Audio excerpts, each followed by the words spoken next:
రక్షకుడైన యేసుక్రీస్తు వారి ప్రశస్తమైన నామంలో మీ అందరికీ నా హృదయపూర్వకమైన వందనాలు. దేవుని పరిశుద్ధ వాక్య భాగంలో నుండి కీర్తనల గ్రంథము 73వ కీర్తన 2వ చరణం. నా పాదములు జారుటకు కొంచెమే తప్పెను, నా అడుగులు జారసిద్ధమాయెను. దేవుడి యొక్క పరిశుద్ధ వాక్యం ద్వారా మనతో మాట్లాడినట్లుగా ప్రార్థన చేద్దాం. తలలు వంచండి, కన్నులు మూయండి, నాతో పాటు ప్రార్థనలో ఏకీవించండి. దేవుడు మనతో మాట్లాడినట్లుగా దేవుని సహాయాన్ని అర్థిస్తూ మనం ప్రార్థన చేసుకుందాం. సకల ఆశీర్వచన శుభములకు మూలకారకుడా, సర్వశుభదాయకుడు అయిన యేసయ్యా, నీకే వందనాలు. ఈ దినమున నీ పరిశుద్ధ సన్నిధానమునకు వచ్చి నీ బలలో నైనా పాల్పంపులు పొందడానికి అయ్యా తండ్రి సిద్ధపడుతూ ఉంటుండగా అయ్యా తండ్రి నీ వాక్కును మాకు పంపించి అయ్యా మమ్మలను సవరించి యోగ్యమైన రీతిలో మేమందరము నీ బలలో పాల్పంపులు పొందడానికి మీరే మాకు కృప చూపించమని, వ్యతిరేక్తంగా పనిచేస్తున్న దుష్టుని ఆటంకాలన్నీ దూరం చేయమని, మహిమ ఘనత ప్రభావాలు మీరు మాత్రమే పొందవలసిందిగా యేసయ్య నామంలోనే వేడుకుంటున్నాం తండ్రి, ఆమేన్. ప్రభునందు ప్రియమైన దేవుని బిడ్డలారా, చదవబడినటువంటి వాక్య భాగములో 2 విషయాలు చెబుతున్నాడు. నా పాదములు జారుటకు కొంచెమే తప్పెను, రెండోదేమో నా అడుగులు జారసిద్ధమాయెను. ఈ అనుభవం ఎవరిది అంటే ఆసాపు భక్తుని యొక్క అనుభవం. ఆసాపు భక్తుడే కాదు, దావీదు యొక్క జీవితంలో కూడా ఇలాంటి అనుభవమే ఉంది. 94వ కీర్తన 18వ చరణం. నా కాలు జారినని నేను అనుకొనగా యెహోవా నీ కృప నన్ను బలపరుచుచున్నది. నా అంతరంగమందు విచారములు హెచ్చగా నీ గొప్ప ఆదరణ నా ప్రాణమునకు. నా పాదములు జారుటకు తప్పెను, కొంచెమే తప్పెను. కొంచెంలో నా పాదములు జారిపోయాయి, నా అడుగులు జారసిద్ధమాయెను. అడుగులు జారిపోవడం, పాదములు కొంచెమే తప్పడం, ఇదన్నీ భౌతిక ప్రపంచానికి సంబంధించిన మాటలు కాదు. నేనేదో బురద నేలలో వెళ్తున్నాను, నా కాలు జారిపోవడానికి కొంచెం బై మిస్టేక్ కాలు జారిపోయేదే తప్పింది అని ఏదో జనరల్గా మాట్లాడుకుంటాం చూడండి. మనం ఆ విషయాలు కాదు ఇక్కడ చెప్పేది. ఆధ్యాత్మిక యానంలో, ఆధ్యాత్మిక యాత్రలో ప్రయాణం చేసేటప్పుడు కొన్ని సందర్భాలలో ఇలాంటి పరిస్థితులు ఎదురవుతూ ఉంటాయి. ఎలాంటి పరిస్థితులు అంటే దేవుని మార్గము నుండి, సరళత నుండి జారిపోయి తప్పిపోయే ప్రమాదాలు. ఏ శ్రేష్టమైన భాగ్యాన్ని దేవుడు మనకిచ్చాడో ఆ భాగ్యంలో నడవకుండా ఆ దారిలో నుండి వైతొలగిపోయేటువంటి ప్రమాదాలు పొంచి ఉంటాయి. ఆధ్యాత్మిక యాత్ర అనేది అనేక ప్రమాదాల మధ్యలో సురక్షితంగా గమ్యం చేరడానికి దేవుడు ఏర్పాటు చేసిందే ఆధ్యాత్మిక ప్రయాణం. అందుకనే ఆధ్యాత్మిక యాత్ర అనేది ఎలాంటిది అని అంటే అడవిలో ప్రయాణం, అరణ్యంలో ప్రయాణము. అరణ్యంలో ప్రయాణం అనేది అంత సేఫ్గా ఉండదు, అనుకున్నంత క్షేమకరంగా, అనుకున్నంత ఆహ్లాదంగా ఏం ఉండదు. అడుగడుగునా ప్రమాదాలు పొంచి ఉంటాయి. పరమగీతం 8వ అధ్యాయం 5వ వచనంలో ఈ మాట ఉంది. తన ప్రియుని మీద ఆనుకొని అరణ్య మార్గమున వచ్చినది యవతే అని 8వ అధ్యాయం 5వ వచనంలో పరమగీతంలో షోలమితి కన్యకను గురించి చెబుతున్నాడు. ప్రియుని మీద ఆనుకుని ఎక్కడి నుంచి వస్తుందంటే అరణ్య మార్గమున వస్తుందంట. అరణ్య మార్గం విశ్వాస జీవితం అనేది తార్ రోడ్డు మీద ప్రయాణం కాదు, అరణ్యంలో ప్రయాణం. అరణ్యంలో ఎప్పటికప్పుడే ఊహించని మలుపులు ఉంటాయి, ఊహించని ఉపద్రవాలు. అరణ్యంలో ప్రయాణం ఎలా ఉంటుంది అనేది ఏదో టీవీలు చూసిన వాళ్ళకి లేకపోతే సినిమాలు చూసిన వాళ్ళకి కొంచెం అవగాహన ఉంటుంది, కానీ సువార్తకు వచ్చిన వాళ్ళకి అయితే మాత్రం ఎక్స్పీరియన్స్ ఉంటుంది. ఒకసారి అర్ధరాత్రి సాయంత్రం చీకటి పడిపోయింది. చీకటిలో దారి కనిపించినటువంటి పరిస్థితుల్లో ప్రయాణం చేసాం. తడుముకుంటూ కాలు ఇలా తడుముకోవడం, అప్పుడు కాలు వేయడం. ఎప్పుడు కాలు జారిపోద్దో తెలియదు. సరిగ్గా ఇది సంవత్సరం దాటి 2వ సంవత్సరం అనుకుంటాను. ఆ కొండ మీద నడిచి వచ్చేటప్పుడు ఎదురైన పరిస్థితి. ఆ రోజు నేను అనుకున్నాను, ఇంక అయిపోయింది, ఆల్మోస్ట్ కాలు జారిపోయి పడిపోయాను అనుకున్నాను. కానీ విచిత్రంగా దేవుడు నాకు సహాయం చేశాడు. అదేమింతో నాకు అర్థం కాలేదు. ఒకరికొకరికి అనిపించలేని పరిస్థితి. ఎదురున్న వాళ్ళని తడుముకుంటూ వెళ్తున్నాం, ఏదో అందరూ గుడ్డోళ్ళు అందరూ ప్రయాణం చేసినట్టు. ఓ పక్కన చూస్తే లోయ, చిన్న దారి ఉంది, కొండ. ఈ దారిలో ఇలా కొంచెం జారేమంటే లోయలోకి వెళ్ళిపోతాం. అక్కడ పడిపోయినా సరే ఎవడు పడిపోయాడు కూడా తెలియదు. ఇంక అందులో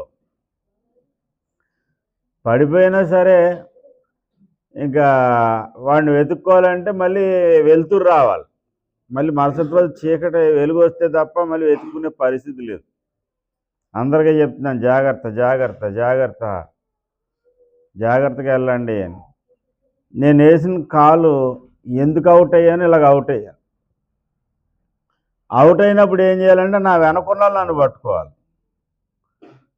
కానీ నా వెదర నాకు ఎదురుగా నడిచేవాళ్ళు ఎవరంటే,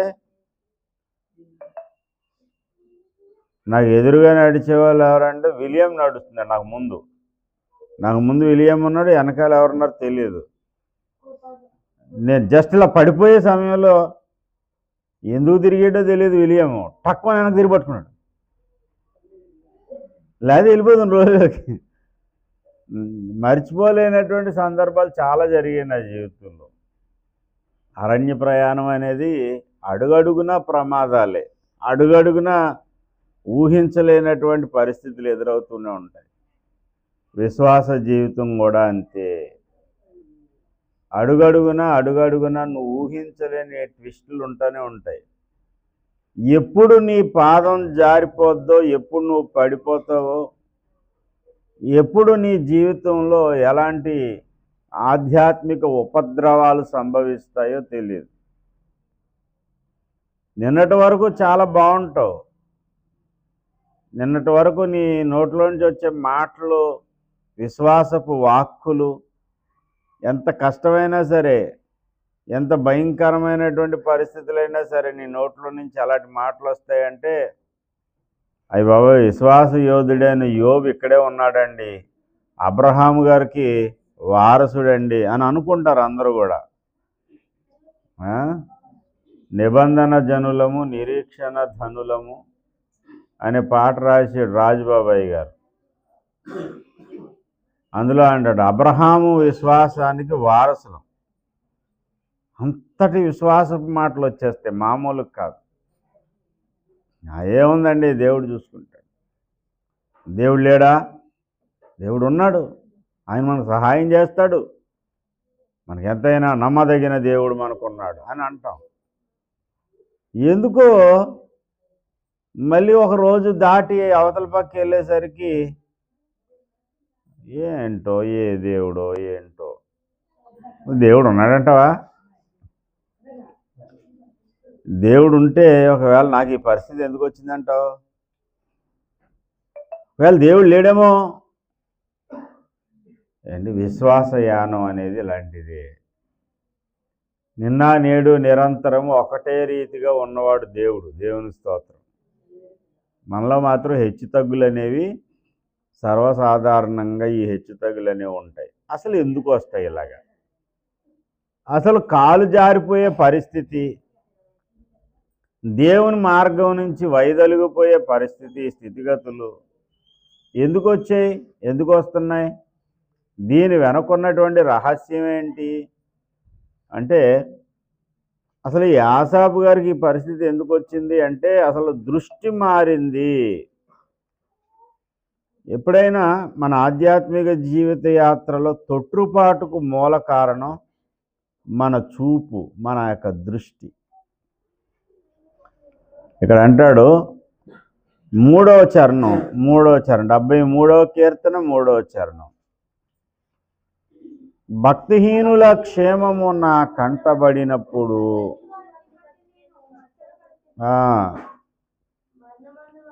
ఏంటి ఎవరి మీద పడింది ఈయన కంటి చూపు అంటే భక్తిహీనుల క్షేమము, భక్తిహీనుల క్షేమం వైపు చూస్తున్నాడు.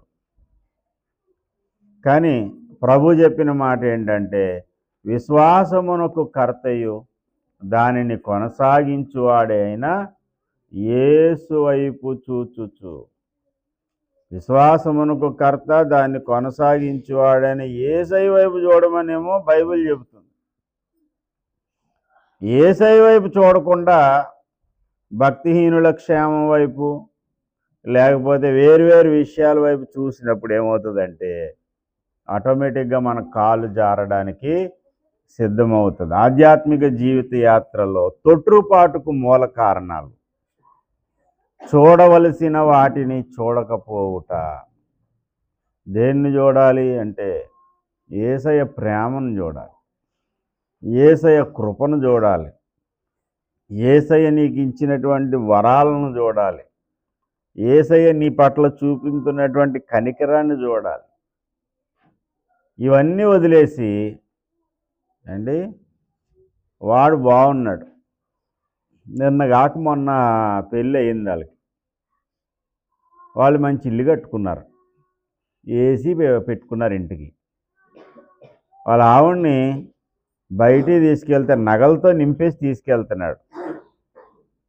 ఇంటికాడ కారు ఎక్కితే మళ్ళీ బయటని మళ్ళీ కాలు కందిపోద్ది అన్నట్టు మళ్ళీ ఇంటికాడ మళ్ళీ ఒక అడుగున అన్నవాడు వాళ్ళ ఆవిడ్ని కారులో తిప్పుతున్నాడు. అలాగని వాళ్ళకి ఏమైనా భక్తి ఉందా? ఆదివారం నాడు గుడికి వస్తారా అంటే ప్రార్థన లేదు, గుడి లేదు, బడి లేదు, దైవ భయమే లేదు, ఇష్టానుసారంగా బ్రతుకుతున్నారు. ఇంత ఇష్టానుసారంగా వాళ్ళు బతుకుతుంటే అంత క్షేమంగా ఉన్నారు వాళ్ళు. నేను చూస్తేనేమో రోజంతా భక్తి ప్రార్థన, తెల్లవారుజామున ప్రార్థన, అర్ధరాత్రి ప్రార్థన, ఆదివారం ప్రార్థన, సోమవారం ప్రార్థన, క్రిస్మస్ కోటాలు ఏది మానట్లేదు నేను అమ్మా. అన్ని క్రిస్మస్ కోటాల్లో ఉంటున్నాను, అన్ని ప్రార్థనలో ఉంటాను, కానీ ఎందుకో నాకేమో క్షేమం లేదు, వాళ్ళకి చూస్తేనేమో అన్నీ బాగున్నాయి. అమ్మా, నీ చూపు మారినప్పుడు, నీ చూపు నీ దృష్టి మారినప్పుడు వెంటనే ఏమవుద్దంటే ఆటోమేటిక్గా నీ హృదయం లోపల స్థిరమైన విశ్వాసం అనేది పక్కన పెట్టి అసలు దేవుని జ్ఞానం మీద, దేవుని యొక్క సంపూర్ణమైన ఆలోచన విధానం మీద నీకు అవగాహన లోపించడం వల్ల దేవుని మీదే సంశయాలు ఏర్పడతాయి. అదే వచ్చింది దీనికి. ఈ 73వ కీర్తనలో భక్తుడికి ఇదే ఆలోచన వచ్చింది. గర్వించు వారిని బట్టి నేను మత్సరపడ్డాను, మరణమందు వారికి యాతనలు లేవు, వారు పుష్టిగా ఉన్నారు. ఇతరులకు కలుగు ఇబ్బందులు వారికి కలగవు, ఇతరులకు పుట్టినట్లు వారికి తెగులు పుట్టదు. కావున గర్వము కంఠహారం వలె వారిని చుట్టుకొనుచున్నది, వస్త్రం వలె వారు బలత్కారము ధరించుకొందురు. క్రొవ్వు చేత వారి కన్నులు మెరకలై ఉన్నవి, వారి హృదయాలోచనలు బయటకు కానవచ్చుచున్నవి. ఎగతాళి చేయుచు బలత్కారము చేత జరుగు కీడును గూర్చి వారు మాటలాడుదురు, గర్వముగా మాట్లాడుదురు. ఆకాశము తట్టు వారు ముఖము ఎత్తుదురు. వారి నాలుక భూసంచారము చేయును. వారి జనము వారి పక్షము చేరును. వారు జలపానము సమృద్ధిగా చేయుదురు. దేవుడు ఎట్లు తెలుసుకొనును? మహోన్నతుని తెలివున్నదా అని వారు అనుకొందురు. ఇదిగో ఇట్టివారు భక్తిహీనులు. వీరు ఎల్లప్పుడూ నిశ్చింత గలవారే ధనవృద్ధి చేసుకుందురు. ఇప్పుడు వరకు వాళ్ళ క్షేమం గురించి వివరించాడు. వాళ్ళు క్షేమంగా ఉన్నారు, పైగా గర్వం కంఠహారంలా ధరించుకున్నారు. వారి నాలుక భూసంచారం చేస్తుంది, అంటే అందరి గురించి మాట్లాడతారు. ఆడంతా ఈడంతా ఆఫ్టర్ అని అందరి గురించి కరివేపాకు తీసి పారేసినట్టు పాడేస్తుంటారు అందరినీ. ఎవరిని లెక్క చేయరు. మనుషుల్నే లెక్క చేయరా అంటే దేవుణ్ణి కూడా లెక్క చేయరు వీళ్ళు. అసలు మహోన్నతుడు అనేవాడికి తెలివి ఉందా? దేవుడు అనేవాడికి తెలివి లేదు సార్. తెలివి తక్కువడు ఎవడన్నా ప్రపంచంలో ఉన్నాడంటే దేవుడే అంటారు వీళ్ళు. దేవుణ్ణి లెక్క చేయరు, మనుషుల్ని లెక్క చేయరు. మరి ఇలా ఉన్నప్పుడు వాళ్ళ ఆర్థిక పరిస్థితి ఎలా ఉంది? రొయ్యల చెరువు వేస్తే డబల్ పంట, చేపల చెరువు వేస్తే డబల్. ఏదైనా ఎకరాలకు ఎకరాలు సమకూర్చుకుంటూనే ఉన్నారు. రోజు రోజుకి ఆస్తులు సమకూర్చుకుంటూనే ఉన్నారు. ధనవృద్ధి చేసుకుంటూ నిశ్చింత గలవారై ఉన్నారట. సరే, ఈయన ఎలా ఉన్నాడు? ఈయన ఎలా ఉన్నాడంటే, ప్రతి ఉదయమున నాకు శిక్ష వస్తుంది, దినమంతయు నాకు బాధ కలుగుచున్నది. 14వ వచనం చదువు. ప్రతి ఉదయమున నాకేమొస్తుందంట? దినమంతయు నాకు బాధ కలుగుచున్నది, ప్రతి ఉదయమున నాకు శిక్ష. వాళ్ళకేమో ప్రతిరోజు లాటరీ లేస్తుంది. లాటరీ టికెట్ తీయడమే ఆలస్యం, బంపర్ డ్రా.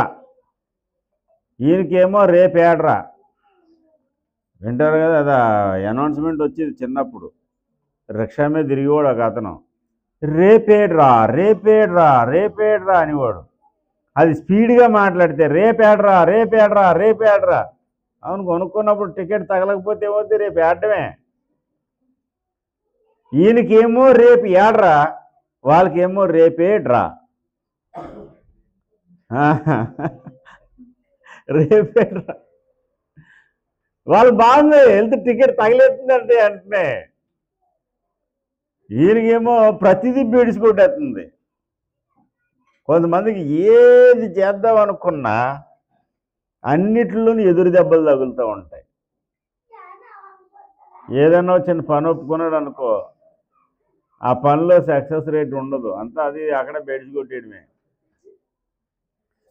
కాంట్రాక్ట్ ఒప్పుకొని కనీసం ఒక 50,000 మిగులుతాయి అనుకుంటాడా, ఒక 50,000 తగులుతాయి దానికి. ప్రతిదీ అంతే. మరి అలాగని భక్తుడు కాదా అంటే ఈయన భక్తుడే. మరి మొదటి కీర్తనలో ఏముంది? అతడు చేయునదంతయు సఫలం. మరి అతడు చేయునదంతయు సఫలమగునని దేవుడు చెప్పినప్పుడు నేను చేసేది సఫలం కావాలి కదా.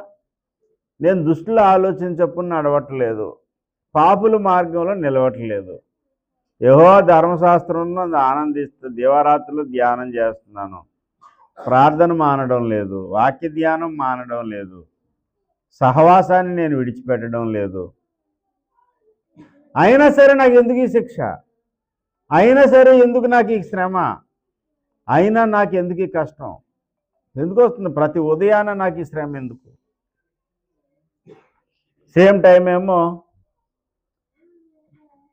దేవుడు అంటే భయం లేని, భక్తి లేనటువంటి ఒక భక్తిహీనుడు వాడేమో బంపర్ కొట్టుకుపోతుంటాడు. ఏ వ్యాపారం పెట్టినా గడ్డి తీసుకొచ్చి రోడ్డు మీద అమ్మేసి వేలు సంపాదించిన వాళ్ళు ఉన్నారు. గడ్డండి, వరిగడ్డి, గోధుమ గడ్డి, వరిగడ్డి తీసుకొచ్చి రోడ్డు మీద పెట్టి జ్యూస్ చేసి అమ్మేస్తున్నారు. తెలుసా? కాకినాడలో అది పెద్ద వ్యాపారం. అది కూడా కష్టపడేది లేదు. ఆ ఫోన్ బాబు ఇలాగా ఆ ఫోన్ అలాగే పెద్ద కష్టపడే పని లేదు. ఇంకా పొద్దున్న లేవిస్తాడు, ఆ సెంటర్లో పెడతాడు వ్యాపారం పెట్టి, ఇంకా జ్యూస్ ఎంత అంటే 20 రూపాయలు ఎంతో, అందులో చిన్న అల్లం ముక్క నిమ్మరసం అంది పిండుతున్నాడు. ఏంటది? గడ్డమ్మా, వరిగడ్డి, మొలకలేసిన చిన్న గడ్డి ఎంత ముక్కలు. ఆ గడ్డి అంటే తాగితే గడ్డి రసం షుగర్లు, బీపీలు, గ్యాస్ట్రైటిక్ ప్రాబ్లం తగ్గిపోద్దట. ఏం మరి తగ్గుతుందో తగ్గట్లేదు కానీ ముందు మాత్రం అతనికి డబ్బులు వస్తున్నాయి. గడ్డి అమ్మినోడికి కూడా డబ్బులు వచ్చేస్తున్నాయి. బంగారం తీసుకెళ్ళి అమ్ముతుంటే వెనక్కి వెళ్ళిపోతుంది బండి. ఏం సార్ ఇది? అసలు నా భక్తి మార్గంలో తేడా ఉందా? అసలు దేవుని మాటలోనే నా ఇది లేదా? నిబద్ధత లేదా? విశ్వసనీయత లేదా? దేవుడు చెప్పింది నిజమేనంటావా? అసలు వాక్యం కరెక్ట్ అని అంటావా? వాక్యంలో రాయబడినట్టుగా జరుగుతుంది అంటారా? మరి జరిగితే ఎందుకు నా జీవితంలో ఇలాగవుతుంది అని ఇలాగా ప్రశ్నలతో నిండిపోయి అడుగులు ముందుకు పడలేని భక్తులు చాలామంది తయారయ్యారు. ఆశాపుల కాలం అయిపోయింది ఇది అండి. ఆశాపులు ఎక్కువైపోయారు సంఘంలో.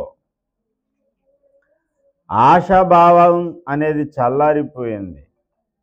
ఆశలు చల్లారిపోయి, ఆశలు అడిగంటిపోయాయి, అడుగులు ముందుకు పడడం లేదు. భక్తిహీనుల క్షేమము నా కంటపడినప్పుడు గర్వించిన వారిని బట్టి మత్సరపడ్డాను. నాకు చూస్తే రోజుకో రోగం. ఈరోజు రోగం తగ్గిందంటే రేపు ఇంకోటి రోగం వస్తుంది. మొన్న ఒక ఆయన సాక్ష్యం చెప్పాడు, పాస్టర్ గారు. చాలా అద్భుతమైన సాక్ష్యం. మన దగ్గరికి ఎప్పుడైనా తీసుకొస్తాను ఆయన సాక్ష్యం చెప్పడానికి. దేవుని సేవ చేయాలి, ఎలాగైనా డబ్బులు కావాలి. డబ్బులు ఉంటేనే మనం దేవుని సేవ చేయగలుగుతాం. కాబట్టి ఎలాగలా కొంచెం డబ్బులు సంపాదించాలని కష్టపడి సంపాదించాలి. మలేషియా వెళ్ళి డబ్బులు సంపాదిస్తున్నాడు. చాలా బాగుంది పరిస్థితి. సడన్గా ఉండి ఒకరోజు ఊపిరి ఆడట్లేదట. ఏంటి ఇలాగ అయిపోతుందని చెప్పి హాస్పిటల్కి వెళ్తే లంగ్స్ డ్యామేజ్ అయిపోయినాయి అని చెప్పారు. లంగ్స్ అంతా చెడిపోయినాయి. నరకం ఇంకా ఒకటి కాదు. అతను సాక్ష్యం చెప్తుంటే ఒక సినిమా కథలాగా ఉంది మొత్తం అంతా. కరోనా సమయం అంటది. ఒకవేళ కరోనా వచ్చిందేమో అని కరోనా టెస్ట్ చేస్తే కరోనా రాలేదు, కానీ లంగ్స్ అంతా డస్ట్ పట్టేసి ఊపిరి అవి పని చేయట్లేదట. గలగల ఒకటి తర్వాత ఒకటి. మళ్ళీ కరోనా టెస్ట్ రెండోసారి చేసేసరికి కరోనా పాజిటివ్ వచ్చిందంట. అక్కడి నుంచి కరోనా హాస్పిటల్కి తీసుకెళ్ళిపోయారట. కరోనా హాస్పిటల్కి తీసుకెళ్ళిన తర్వాత ఆ కరోనా వేసకి వాడిన మందులు హై డోస్, రోజుకి 20 ట్యాబ్లెట్లు మింగించేవారట. ఆ ట్యాబ్లెట్లు మింగడంతో లివర్ డ్యామేజ్ అయిందంట. లివర్ పాడైందని చెప్పి లివర్ హాస్పిటల్కి తీసుకెళ్లారట. అక్కడి నుంచి తీసుకెళ్ళిన తర్వాత కిడ్నీ పాడైందంట. కిడ్నీ హాస్పిటల్కి తీసుకెళ్లారంట. ఈ లోపల ఏం జరిగిందంటే ఈ కరోనా ఎఫెక్ట్ ఈ తుంటి నరం మీద, ఈ నడుము మీద పనిచేసి 2 కాళ్ళు చచ్చిపడిపోయినాయి అంట. ఈ 2 కాళ్ళు చచ్చిపడిపోయి మోషన్కి వెళ్తుంటే ఆ డైపర్ వేసి అదేం మార్చేవారు కాదంట. అదంతా కుళ్ళిపోయిందండి మొత్తం చర్మం అంతా. గోక్కోవడానికి అవకాశం లేక వాటర్ బాటిల్ క్యాప్ ఉంటుంది కదా, ఆ క్యాప్ తీసుకుని గోక్కునేవాడంట. మొత్తం కుళ్ళిపోయి మొత్తం చర్మం అంతా తుక్కు కుళ్ళు వాసన అంట మనిషి దగ్గర. కిడ్నీ వాడైపోయింది. ఈ లోపల టీబీ వచ్చిందని చెప్పి టీబీ వాటికి తరలించారట. యువతలో శవం అవతలో శవం అన్నట్టు ఆడు దగ్గు అవతలో చచ్చిపోయాడంట. ఈవిడ దగ్గు ఇటు చచ్చిపోయాడట. తర్వాత డాక్టర్ రిపోర్ట్ చూసి, బై మిస్టేక్ వచ్చింది బాబు, అసలు నీకు ఇది లేదు, టీబీ లేదు, మేము టీబీ అనుకుని తెచ్చుకుని ఇక్కడ పడేసామని చెప్పి 15 రోజులు టీబీ వార్డులో పడేశారంట. అయ్యి బాబోయ్, అతను ఎలా భరించాడో తెలియదు. 4 నెలలు 70 లక్షల రూపాయలు ఖర్చు పెట్టారంట. ఇంకా అసలు అని కూడా అంటే ఇంకా అసలు దేవుడు లేడు సార్, దేవుడు ఎక్కడున్నాడు, దేవుడు ఉంటే నాకు ఇంత గతి ఏంటి, పరిస్థితి ఏంటి, మొత్తం నాస్తికతో వాళ్ళ అమ్మగారు చెప్పారంటే, వద్దు బాబు భయపడకరా, దేవుడు ఉన్నాడు రా, దేవుడు ఉన్నాడు. లేదు, ఆ దేవుడు అనే మాట ఎత్తొద్దు నా దగ్గర అని కూడా. ఆ తర్వాత అదే దేవుడు దర్శించాడు, చక్కగా నడుస్తున్నాడు, సేవ చేస్తున్నాడు. ఆయన దేవునికి స్తోత్రం కదా, హల్లెలూయా. కొన్నిసార్లు మనకు వచ్చే ఇబ్బందులు అన్ని జనులకు రావు, వాళ్ళు బాగానే ఉంటారు అండి. గిలితే పాలు గారినట్టు ఎంత చక్కగా పుష్టిగా ఉంటారో, ఏ రోగం వాళ్ళ దగ్గరికి రాదు. నీకు అనిపించదు ఏంటమ్మా నాకేంటి బాధలు వస్తున్నాయి, కాలు నొప్పి పోయిందంటే కడుపు నొప్పి వచ్చింది, కడుపు నొప్పి పోయిందంటే తలనొప్పి వచ్చింది, తలనొప్పి పోయిందంటే అప్పులు వచ్చాయి, పెద్ద అప్పు తీరిందంటే చిన్నప్పు వచ్చింది, చిన్నప్పు తీరిందంటే పెద్ద అప్పు వచ్చింది, ఈ గొయ్యి తీసి ఆ గోతులు వేసాను, ఆ గొయ్యి తీసి ఈ గోతులు వేసాను, కుడుతులో పట్ట ఎలకలా కొట్టుకుంటున్నాను. ఏ సార్, దేవుడు అనేవాడు ఉంటే, బైబిల్లో ఉన్న చెప్పిన మాటలన్నీ సత్యమైతే ఎందుకు మాకు ఈ గతి రావాలి అని ప్రశ్నలు మనకు ఏర్పడతాయి. దేవుడు మనకు తోడుగా ఉంటే మాకు ఎందుకు వచ్చింది ఈ పరిస్థితి? న్యాయాధిపతుల గ్రంథంలో ఇదే ప్రశ్న దేవుణ్ణి అడుగుతాడు, దేవుని దూతను అడుగుతాడు. గిద్యోను అడుగుతున్నటువంటి ప్రశ్న ఇది. ఏమని అడుగుతున్నాడంటే, దేవుడు నీకు తోడై ఉన్నాడు అని అడిగినప్పుడు, యెహోవా మాకు తోడై ఉండిన ఎడల ఇదంతయో మాకేలా సంభవించెను. న్యాయాధిపతులు 6వ అధ్యాయం 13వ వచనం. 12 చదవండి అయ్యా. యెహోవా దూత అతనికి కనబడి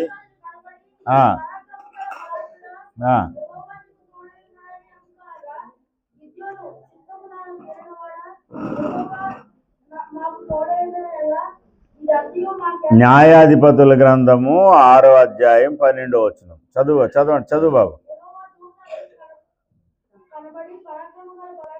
పరాక్రమము కలిగిన బలాఢ్యుడా, యెహోవా నీకు తోడై ఉన్నాడని అతనితో అనగా, చిత్తము నా ఏలినవాడా, యెహోవా మాకు తోడై ఉండిన ఎడల ఇదంతయో మాకు ఎలా సంభవించెను. ఏండి, యెహోవా మాకు తోడై ఉన్నాడన్నావు, ఇదంతా మాకు ఎలా సంభవించింది? ఏం సంభవించింది? 4వ వచనం.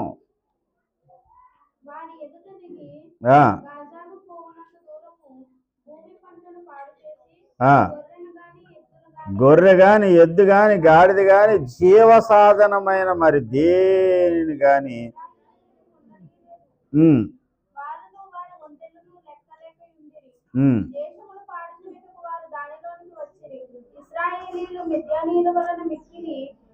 మిక్కిలి హీన దశకు ఇదంతయో మాకేలా సంభవించింది. ఏం సంభవించింది అంటే హీన దశ సంభవించింది.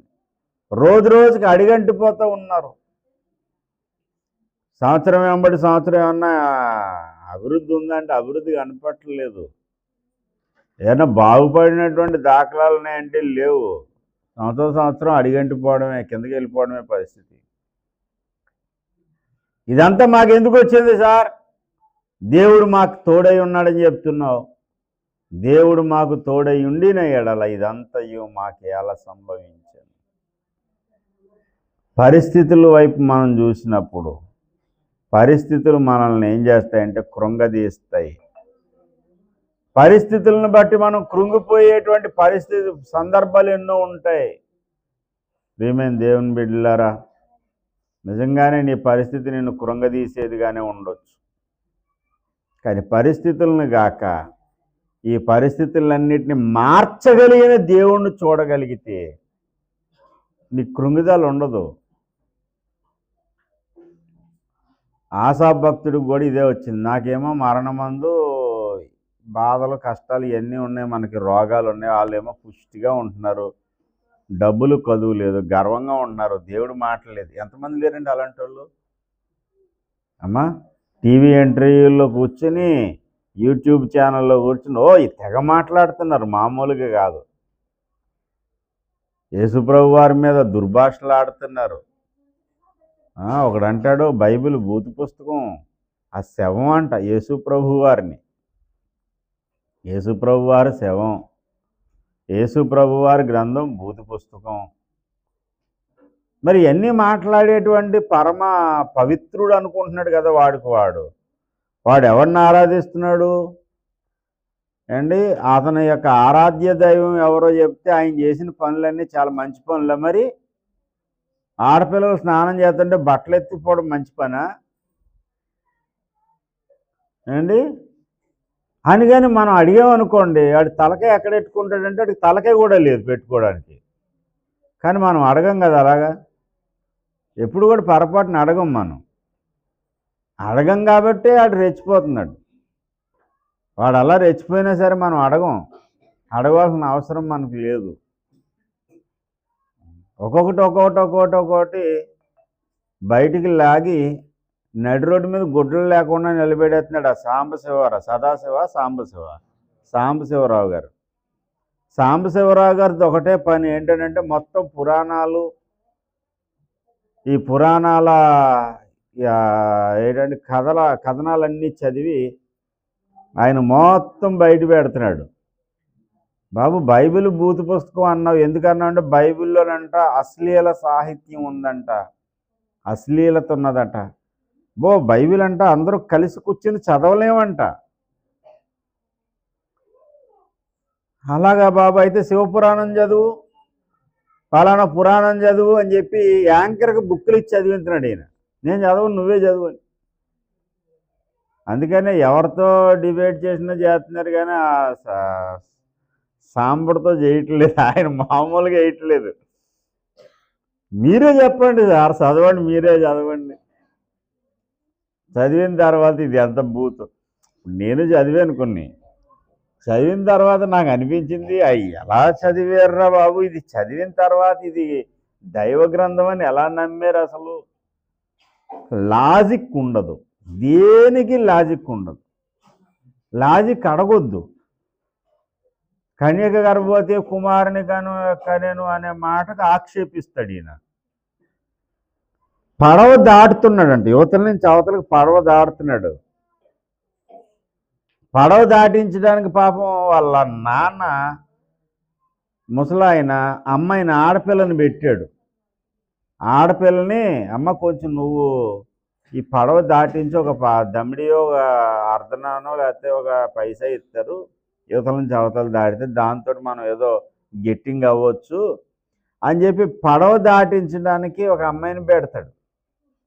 ఈ అమ్మాయిని చూడగానే ఈయనేమో మహాముని గారికి మోహం కలిగిందంట పడవ దాటించే అమ్మాయిని చూసి. నేను చూడగానే నాకు ఏదేదో అయిపోతుంది, నేను పెళ్లి చేసుకుంటానంట. అయ్యా, నువ్వు చూస్తేనేమో యోగి పొంగవుడివి, నేను చూస్తేనేమో చేపల వాసన. నా దగ్గర మత్స్యగంధి నా పేరు, చేపల వాసన. నాతోటి ఏంటయ్యా నీకు సరసం? నన్ను వివాహం కూడా కాదు, వివాహం చేసుకోవడం కాదు అని అడిగితే ఆమె ఒప్పుకోదు. అసలు నాకేంటమ్మా, మహాశక్తులు ఉన్నాయి, నా శక్తులు మామూలు శక్తులు కాదు, నిమిషంలో నీ యొక్క స్థితి అంతా మార్చేస్తానని బూమ్ బూమ్ బుష్ అంటాడు. అనగానే ఈమె చేపల కొమ్ము పోయి యోజన గంధి అయిపోద్ది. సువాసనలు వచ్చేస్తుంటాయి ఈమెలోంచి. వచ్చిన తర్వాత ఆమెతో బిడ్డని అంటాడు. ఆ బిడ్డ అప్పటికప్పుడు పుట్టేసి బోటు ఇంకా దాటదు, ఇంకా దరికి వెళ్ళదు. ఇంకా ఈ లోపలనే బిడ్డ పుట్టేస్తాడు. పుట్టివాడు ఎదిగి అమ్మ బాయ్, డాడీ బాయ్ అని చెప్పి వెళ్ళిపోతాడు. తపస్సు చేసుకోవడానికి వెళ్ళిపోతాడు. ఆయన పేరు వ్యాసుడు. ఆయనే రాశాడు అష్టాదశ పురాణాలు అండి. అసలు లాజిక్ ఉంది అసలు ఎక్కడన్నా? బైబిల్ గురించి మాట్లాడితే మరి ఇవన్నీ మాట్లాడవలసి వస్తుంది మేము, అందుకని మాట్లాడట్లేదు. అవన్నీ ఎందుకు మాట్లాడట్లేదంటే ఎదటి వాళ్ళ మనోభావాలు గాయపరచకూడదనే ఉద్దేశంతో మనం మాట్లాడలేదు. మరి రెచ్చిపోయి బైబిల్ బూత్ పుస్తకం అది ఇది అంటుంటే ఏమంటే ఇలా మండితే ఎలాంటివి తెస్తాం అనమాట బయటికి. ఇప్పుడు చెప్పు, అప్పటికప్పుడు దారిలో బిడ్డ ఎలా పుట్టేస్తాడు? ఈయనకి శక్తిని బట్టి పుట్టేసాడు. మరి అదే శక్తి దైవ శక్తిని బట్టి కన్యక గర్భవతి అయిందని ఎందుకు నమ్ము మరి? అంటే అక్కడైతే నీ లాజిక్ పనిచేయదు, ఇక్కడైతే మాత్రం మాట్లాడతావు. అనవసరంగా మాట్లాడేటువంటి వాళ్ళు చాలామంది ఉన్నారు. గర్వంగా మాట్లాడుతుంటారు. ఆ గర్విష్ఠుల క్షేమాన్ని చూడొద్దు నువ్వు. నీ పరిస్థితిని బట్టి నువ్వు కృంగిపోవద్దు. నా ప్రియమైన దేవుని జనాంగమా, దేవుని శక్తిని చూడు, దేవుని కృపను చూడు, నిన్ను ప్రేమించిన దేవుని ప్రేమను చూడు. ఈరోజు నీ పరిస్థితి, నీ స్థితిగతులు కొంచెంగానే ఉండొచ్చు, బాధగానే ఉండొచ్చు, కానీ నిన్ను ఈ స్థితిలో దేవుడు విడిచిపెట్టడు, నిన్ను ఈ స్థితిలో వదిలేయడు ఆయన. దేవుడు నిన్ను లేవనెత్తే గడియ రాబోతుంది. దేవునికి స్తోత్రం కలుగునుగా. దేవుడు పరీక్షించడానికి, దేవుడు నీ యొక్క సహనాన్ని, నీ ఓర్పును పరీక్షించడానికి కావచ్చు, లేక నీ లోపాన్ని సవరించడానికి కావచ్చు. లోపాన్ని సవరించడానికో నిన్ను మెరుగు పెట్టడానికో దేవుడు ఈ శ్రమల కొలిమిలో ఉంచొచ్చు. ఒకవేళ ఈ ఇబ్బందులు నీకు కలగొచ్చు, కానీ దేవుడు ఇదే స్థితిలో నిన్ను ఎల్లకాలం వదిలిపెట్టడు. నువ్వు అనుకోవచ్చు నా పరిస్థితి ఇదే, నా స్థితిగతి ఇదే అని నువ్వు అనుకోవచ్చు, కానీ నిన్ను ఇక్కడే వదిలిపెట్టడు ఆయన. నువ్వు ఊహించలేనంత ఉన్నతమైన స్థితికి తీసుకెళ్లే రోజు రాబోతుంది. దేవునికి స్తోత్రం. ఓహుబట్టండి. ఆసాపు భక్తుడు కాలు జారిపోయింది స్థితి వచ్చింది, కానీ జారిపోయాడంటే జారిపోలేదు. ఏమైంది తెలుసా? ఆసాపు గారు మనసంతా కలవరంతా ఉండిపోతే అప్పుడు వెళ్ళి దేవుని సన్నిధిలో మోకరించాడట. నేను ఎవరితో మాట్లాడినా సరే అక్కడ ప్రయోజనం జరగదు, పని జరగదు.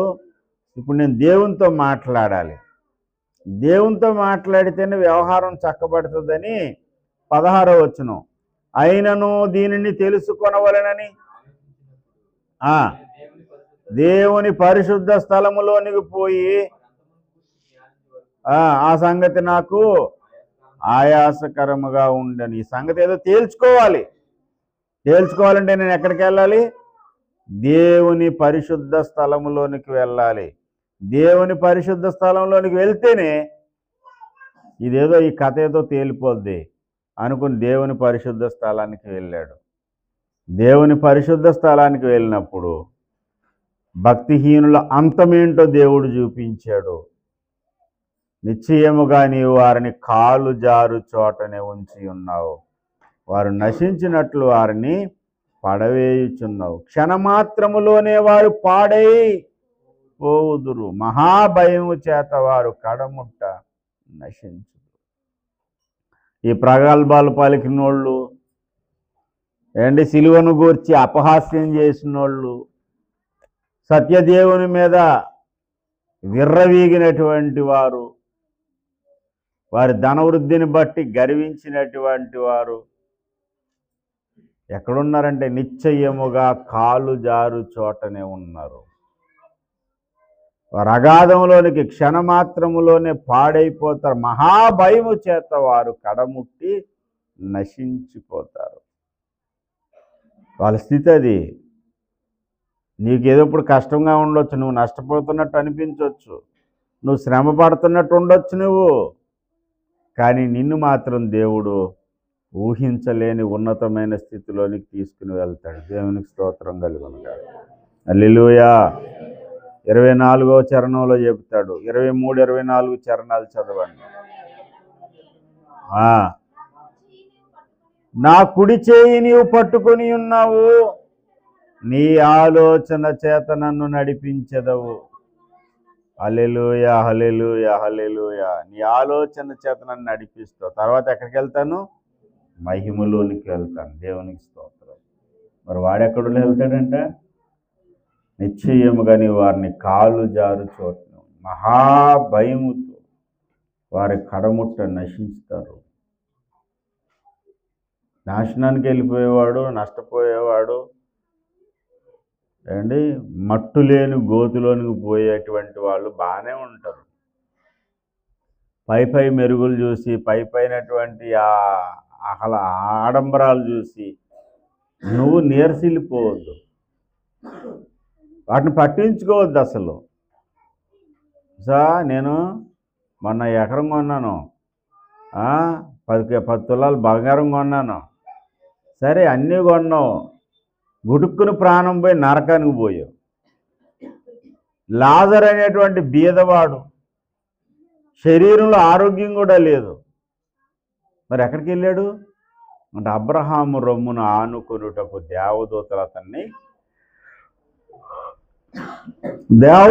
చేత కొనిపోయాడు. అబ్రహాము రొమ్మును ఆనుకొనుటకు నిత్యము తొలతూగి ఆనందంతో, సంబరాలతో, మత్తుతో నిండిపోయిన వాడేమో పాతాళానికి వెళ్ళిపోయాడు. అవును, కొంతమంది గర్విస్తున్నటువంటి వారి స్థితిగతులన్నీ అలాగే ఉంటాయి. వీడెంత గర్వించి ఎంత ప్రగల్భాలు పలుకుతాడో ఆఖరికి ఆడి స్థితి అలాగే ఉంటుంది. నువ్వు యథార్థంగా ఓపు పట్టు. కొంచెం కష్టమైన, శ్రమైన, ఇబ్బంది అయినా ఓపుగా పట్టు. దేవుడు మాత్రం నేను లేవనెత్తుతాడు. అందుకనే నీ యొక్క ప్రస్తుత పరిస్థితిని చూసుకున్నప్పుడు నీకు కృంగిదల వస్తుంది. అన్యజనులు, భక్తిహీనుల యొక్క క్షేమము చూసినప్పుడు నీకు కృంగిదల వస్తుంది. నీ కాలు జారిపోయే పరిస్థితులు నీకు ఏర్పడతాయి. కానీ నీ భవిష్యత్తును చూసుకో, దేవుణ్ణి చూసుకో. అప్పుడు నువ్వేం చేస్తావంటే మహిమలో ప్రవేశించేటువంటి భాగ్యం నీకు దొరుకుతుంది. దేవునికి స్తోత్రం కలుగు. కాలు జారిపోయే పరిస్థితులు ఎదురైనా కాలు జారకుండా నిలబెట్టగలిగింది దర్శనం మాత్రమే, దేవుడు మాత్రమే. విశ్వాసమునకు కర్తయు దాన్ని కొనసాగించేవాడైనా యేసు వైపు చూద్దాం. వ్యర్థమైన విషయాలు చూడొద్దు. పేతురు గాలిని చూసి మునిగిపోసాగాను. గాలిని చూడొద్దు. అసలు గాలి కనబడుతుంది ఏంటి సార్? మరి గాలిని చూసి అంటే ఏం చూశాడు? ఆ గాలి చేత రేపబడుతున్న కెరటాలు చూశాడు. ఆ గాలి యొక్క ప్రభావాన్ని చూశాడు. గాలిని చూడొద్దు, గాలి ప్రభావాన్ని చూడొద్దు. అంత గాలే. కానీ స్థిరమైన కొండలాగా ఉన్న యేసయ్యను చూడు. దేవునికి స్తోత్రం కలుగును గాక. అప్పుడు నీ విశ్వాస యాత్ర క్షేమకరంగా ఉంటుంది. గమ్యానికి నువ్వు చేరుకోగలుగుతావు, మహిమలోనికి చేరుకోగలుగుతావు. నీ పాదము జారుటకు తప్పుతుంది. దేవునికి స్తోత్రం కలుగును గాక. రండి, మన దృష్టి మారుద్దాం, మన ఆలోచన విధానం మార్చుకుందాం. విశ్వాసమునకు కర్తయు దాన్ని కొనసాగించేవాడే. యేసయ్య వైపు చూస్తూ నడిచిపోదాం. హల్లెలూయా.